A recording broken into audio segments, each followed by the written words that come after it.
It's November 7th, 2017.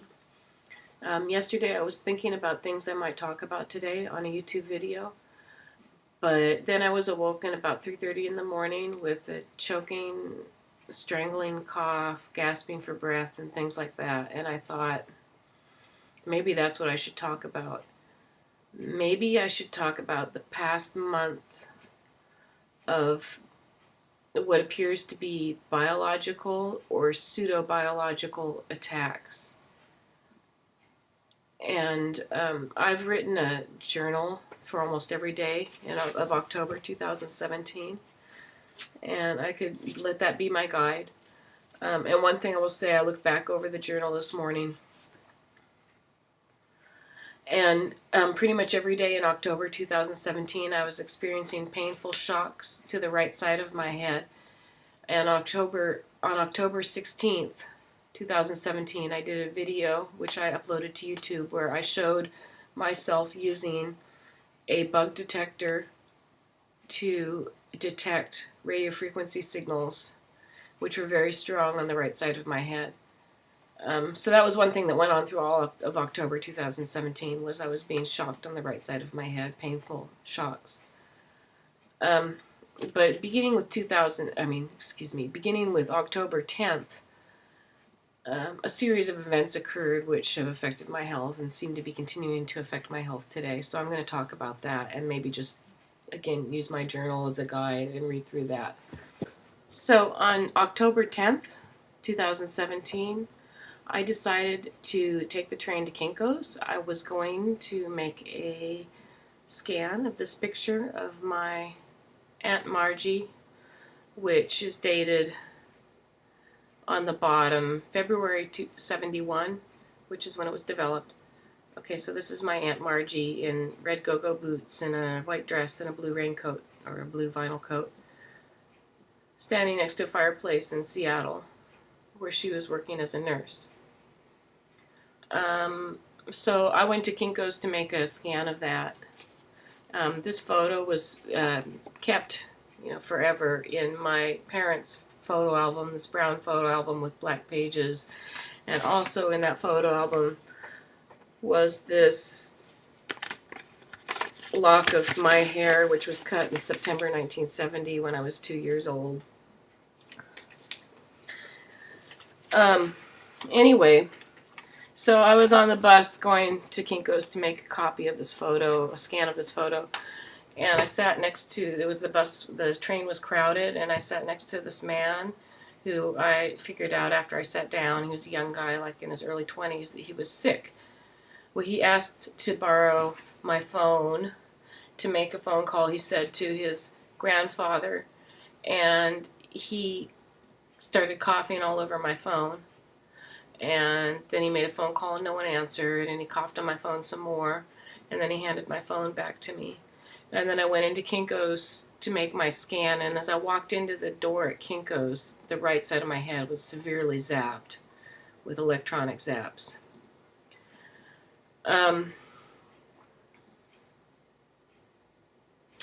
So anyway, this sick person coughed on my phone. I made my scan and so forth and so on, but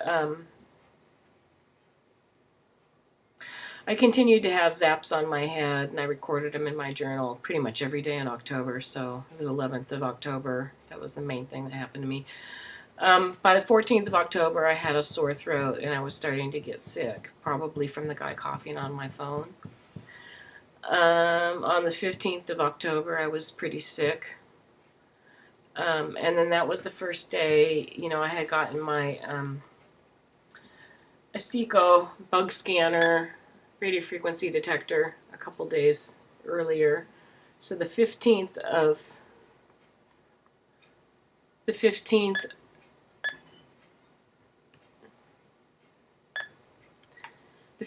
October was the first day that I really did bug scans on myself.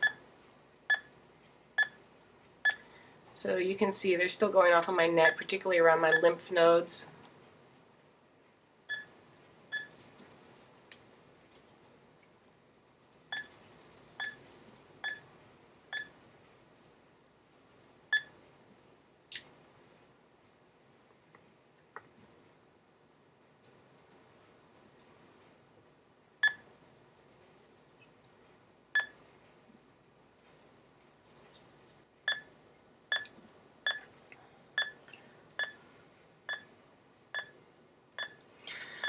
Anyways, the 15th was the first day that I used this bug scanner on my body to find empirical evidence of the implants that are in there.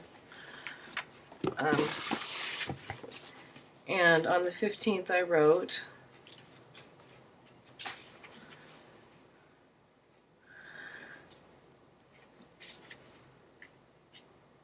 I got signals from my right hand, from both knees, from both thighs, from my left ankle, from both feet. Crotch once, 2 to 3 spots near navel. Faint signal on both sides of gut, mostly left side. Top of head, front of chest, near throat, back of neck where it hurts. The signals come and go, sometimes in short bursts, sometimes very steady, but then not at all. Oh, and also in my mouth and teeth. Okay, so that was the 15th. On the 16th, I went to the park and I did another scan with the radiofrequency tracer, and I videoed that and put it up on my YouTube account. And I found a lot of stuff going on the right side of my head where I've been getting zaps all month. On the 17th, I got sick. So I was it was starting to get better. The 16th, I started to get better. But then the 17th, I got sicker all of a sudden again. So again, I was exposed that I know of on the 10th. And I first got really sick on the 14th. I started to get better on the 15th and 16th. Got worse again on the 17th. On the 18th, I wrote nasty shocks, right side of head. Lots of sexual content, porn references, and TV shows. Sometimes weird stuff happens in the media, and also what I noticed is in pharmaceutical advertising, interestingly, when things happen to me physically that I think are the result of beam weapons and implants, a lot of times, and this isn't just one pharmaceutical company, it's kind of like lots of them, almost all of them, start advertising products that seem to be somehow coordinated with the attacks that I'm experiencing. So I'm not sure what that's all about, but it definitely indicates that they know what's going on, and it's not just them that knows what's going on. The community here in Portland seems to know what's going on too, and have for years. Also on 10/18, I had an interesting dream, and maybe at some point I'll talk about why dreams are important in my case. But anyway, so on 10/18/17, I wrote, last night, or this morning, I went to sleep about 12:30 a.m. Fell asleep and immediately dreamed I was in a doctor's office. I was put in the office with another party, maybe 3 people. I mean, put into a shared exam room, like is sometimes done in hospitals, like a sharing room, but it was actually more of an emergency room situation, so it was an exam room, but I was made to share it with other people. There's only one person in that group that I remember. It was a big burly guy with bigger arms. Big arms. Then suddenly I feel hands around my neck coming from the back, trying to strangle me. I say, who put their hands on my neck? Even though I know in my mind it is that big burly guy. I wake up. So that was the dream. And what I write then is, so this may have been a generated dream because it happened as soon as I fell asleep because of the nature of it. Maybe I am supposed to identify the person who is choking me. Since I've had a sore neck for days, it is interesting. It wasn't until the following afternoon, in other words, this afternoon, I realized that the large man in my dream looked like an image I'd seen that day on Twitter, taken from somebody's illustrated, reimagined cereal box characters. There were 3 characters, all old, burly, grizzled men. One was Captain Crunch, reimagined as an old, grizzled guy. One was Count Chocula, and one was the Tony the Tiger of Frosted Flakes. What's that sculpture made of behind her? Sharp little flakes, or scales, or something like that. I don't know. Could be a coincidence.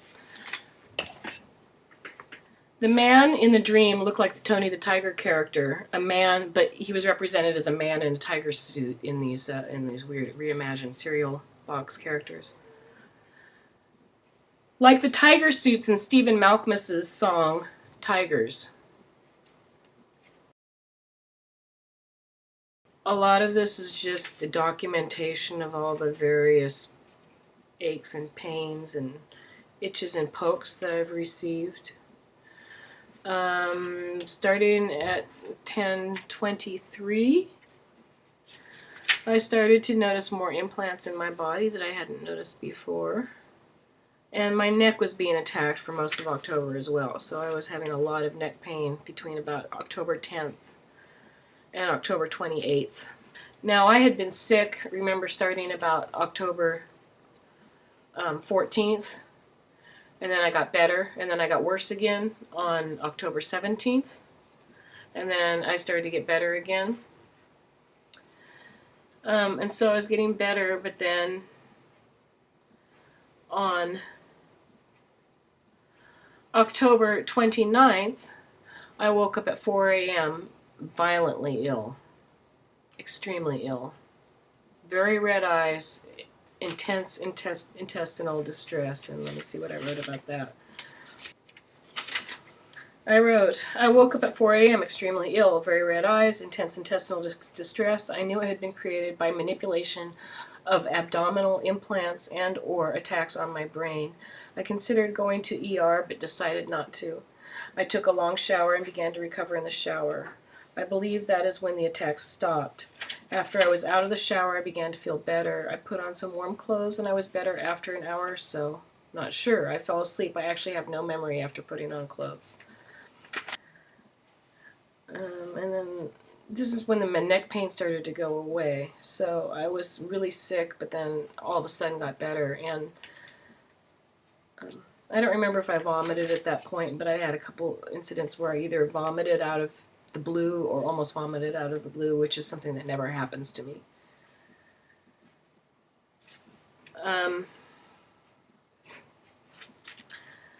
On October 30th, so I wrote, I woke up this morning with a new sore spot on each ear. A small bump, slightly painful like a pimple. On the left side, it is over the outer ear canal in back. On the right, inside the quote-unquote tragus. I had to look up the anatomy of the ear to describe where these were, because I could feel them, but I didn't know how to describe it. Both locations are impossible to see in the mirror or photograph. The left side is much more discernible than the right. So that was October 30th. On October 31st, I started to feel something in my throat. What I wrote at 11 p.m. on October 31st was, right side of my throat is painful tonight. I look in the mirror. It is irritated and inflamed, and I can see what appears to be a wire-like shape arching over my throat where it hurts. Is this new? Then 2 days later, on November 2nd, I wrote, stomach queasy. I feel that the implants in my gut are having a number of effects. They can cause gas. I hear weird noises coming out when I record myself speaking. They make me feel sick sometimes. There are implants and radio frequencies all over my body.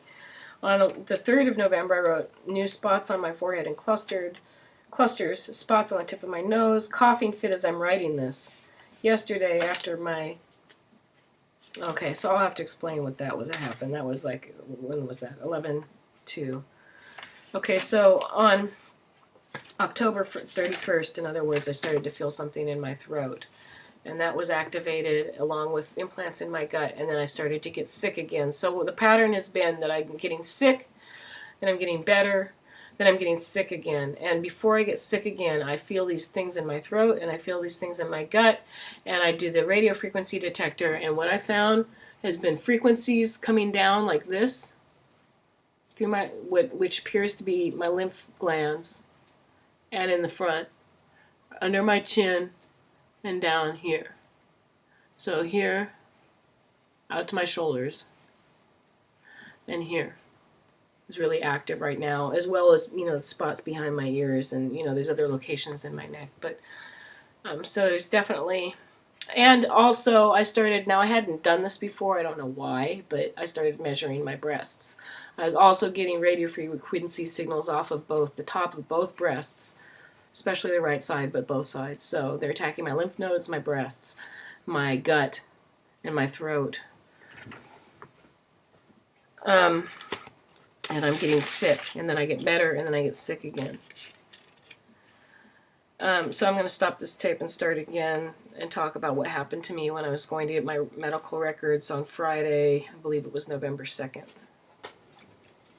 Okay, so on November 2nd, I walked to the hospital to make a records request, and it was Thursday. And on Thursday, there's a show called Techno Crime Fighters that I like to listen to, and it's broadcast from Europe. And this was Techno Crime Fighters number 33 that was playing, and it was about an human rights activist named Melanie Fritschan in Brussels, Belgium, who had just had a baby and was having difficulty with the hospital. First of all, she had had implants in her body, including an implant in her throat that was designed to strangle her. And that one had been removed by a doctor and tested for materials and things like that. And in any case, after that happened, she had a baby, and the hospital took her baby from her, put her on a psychiatric hold, and subjected her to some horrible stuff. Released her from the psychiatric hold and is still keeping her baby now, and been trying to keep her baby for a full month, her newborn baby just born. Keep it from her mother for 30 days for no reason. So anyway, I was listening to Techno Crime Fighters number 33. And when I walked into the hospital, I was doing this on my phone, and when I walked into the hospital, I started listening on the hospital's Wi-Fi, and I don't know if this is significant or not, but I went in, I paused it to go in and make my records request. I made my records request, took care of my business, came out, and then went to continue to listen to Techno Crime Fighters number 33. And at that point, my efforts to listen started getting sabotaged. Now, I know from the stuff that's been happening to me that there are powers that be out there that are really not happy with the Techno Crime Fighters team, who are basically a group of women who around the world, in Europe and the United States, who have been tortured with directed energy weapons and implants, and who intend to gather evidence and sue intelligence agencies over it. I don't know what to extent actual intelligence agencies are involved in what's happening to me. It could very well be defense contractors or even other types of industry that just have access to intelligence equipment, which I have a feeling there's actually quite a few of them. But one thing that is common for everybody who's experiencing this is they're not getting help from law enforcement. And they're definitely not getting help, at least not directly. It may come indirectly, but we're not getting direct help from the medical industry. And when we complain or ask for help, we're in danger of being sectioned and called delusional and called psychotic and called dangerous and all this kind of stuff. So, these are common things that people are going through all over the world. So anyway, I was listening to... Now, when I go to request medical records, it's considered a hostile act. And this has been really clear to me since I started doing it in early 2015. And so ways that my efforts to get my medical records are sabotaged. Sometimes I forget to put my apartment number on the record. Sometimes, the paperwork gets lost. Most recently, I was given 2 CDs that don't work in my computer, and I realized most computers don't have CD drives anymore. So there's just different ways that it becomes difficult to get your medical records. But beyond that, I just sort of got hints every time I was doing it. Oh, we're going to release some revenge porn, or we're going to torture you some more, or whatever. So what that tells me, of course, is that medical records are important. And so this November 2nd incident was pretty much par for the course, in that, I was going to get my medical records and it seemed like it was causing problems. So when I left the records office and I tried to continue listening to Techno Crime Fighters 33, the first thing that happened was I got bumped off the YouTube video to different YouTube videos. I got bumped off to Techno Crime Fighters 24. And then I got bumped off to another YouTube video, which is actually a pretty good video, which I hadn't watched. It's called Naomi's Story. And then I got bumped back to Techno Crime Fighters 24. And then after that, basically, I just had the Google mic keep activating itself and telling me, listening, listening, and so when that happens, when the Google mic activates, nothing else can happen. And this is the second time I've had, my efforts to do things like take photos or listen to a YouTube video, basically sabotaged by the Google microphone. Another time it happened while I was listening to an interview with another really interesting person named Millicent Black, who lives in Miami, Florida, who is actually part of the Techno Crime Fighters. Now, when they bumped me off to Naomi's story and Techno Crime Fighters 24, about almost like simultaneously, I started to get tugs in this implant that's on the right, on the right side of my throat. Okay, so I'm seeing myself get bumped from Techno Crime Fighters to Naomi's story, and I'm getting tugs in my throat. And the tugs in my throat are interesting for two reasons. One is that Melanie Vritchen, who was the subject of Techno Crime Fighters 33, had a strangulation implant removed from her throat. And the other is Naomi's story. And I'm going to pause so that I can comfort my cat and come back. Okay, so I was talking about how I was leaving the hospital after making a records request, trying to listen to Techno Crime Fighters number 33 on YouTube, and I kept getting bumped off, and my Google mic kept activating to kind of sabotage my ability to watch and listen to that episode. And one of the places that my YouTube got bumped to was to another video that was called Naomi's Story, which is a good video about a woman in, I hadn't watched it before I got bumped onto it, but it's about a woman in England who's dealing with targeting. But it was interesting that they chose that because they knew, I'm sure that I know, that there was a program called MK Naomi that was a biological warfare program that the CIA was or is involved in. It was a joint project of the CIA and the Special Operations Division at Fort Detrick.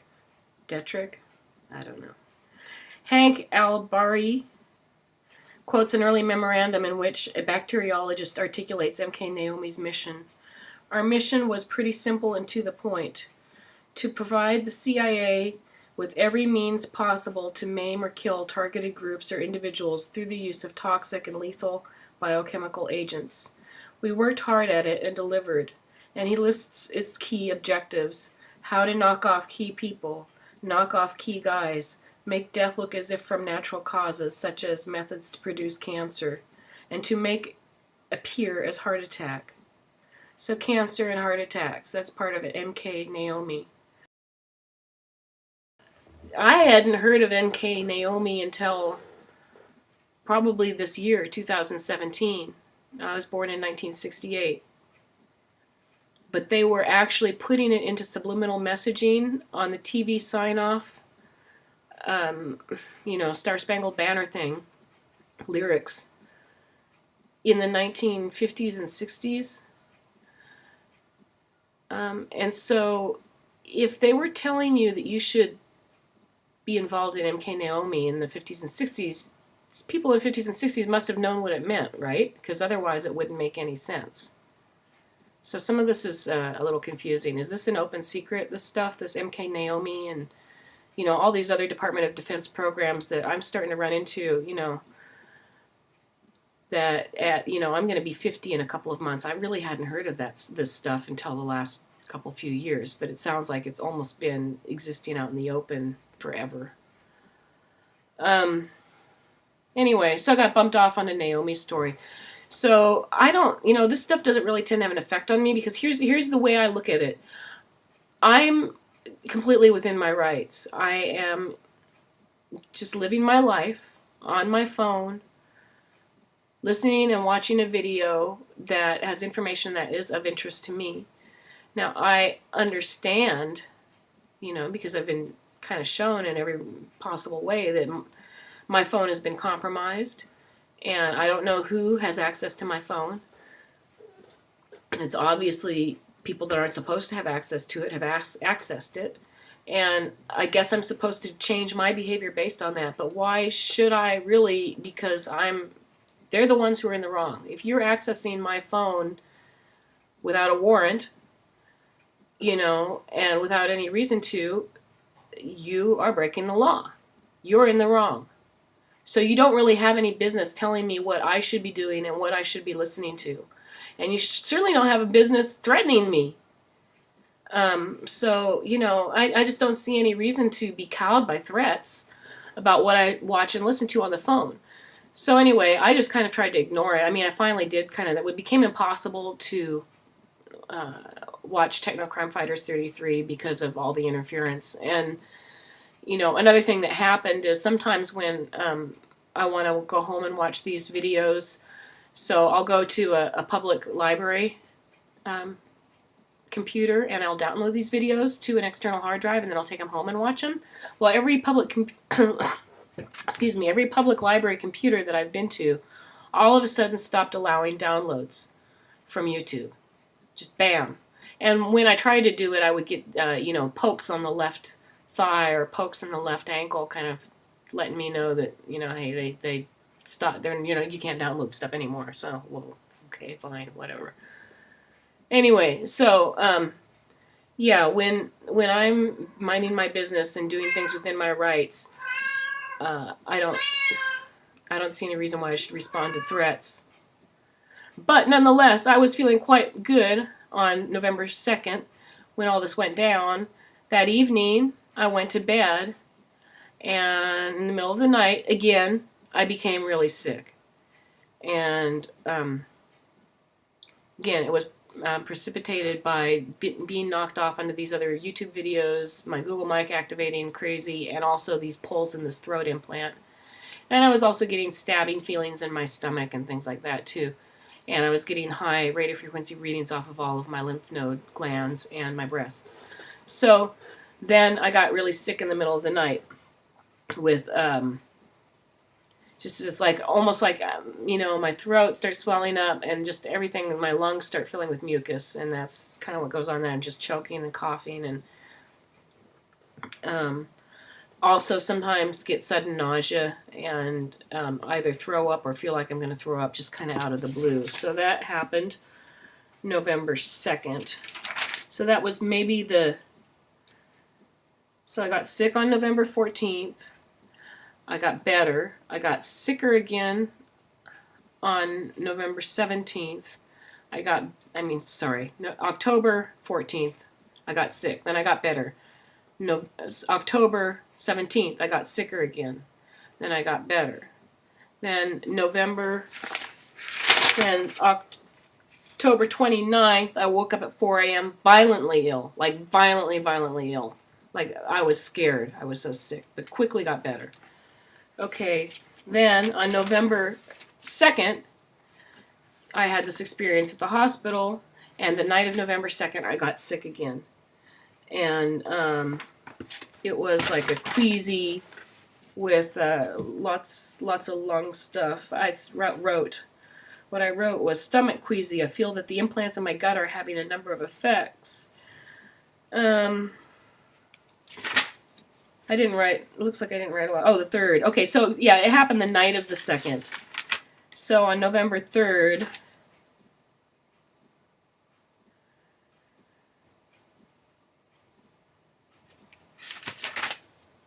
I got a bad cough, swollen, sorish throat, tons of mucus, but especially a cough.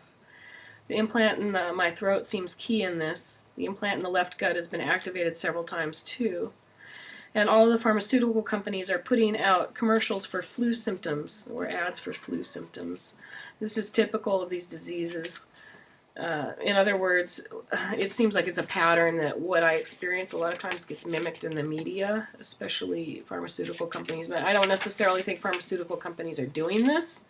I just think they know what's going on, and it's not just them. I think people in the community know what's going on. So then on November 3rd, I walked outside just to do something, and just my right nostril just started pouring blood, like movie, monster movie, squirting, pouring blood out of nowhere. So that happened.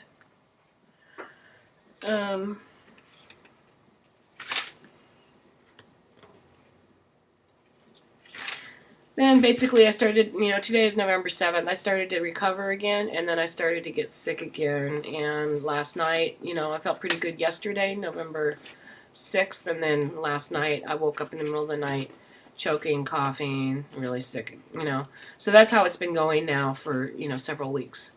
And I do believe that this has something to do with the implants, the activity, the rate of frequency activity in my thyroid area, and the implants in my gut and in my throat. And that was October.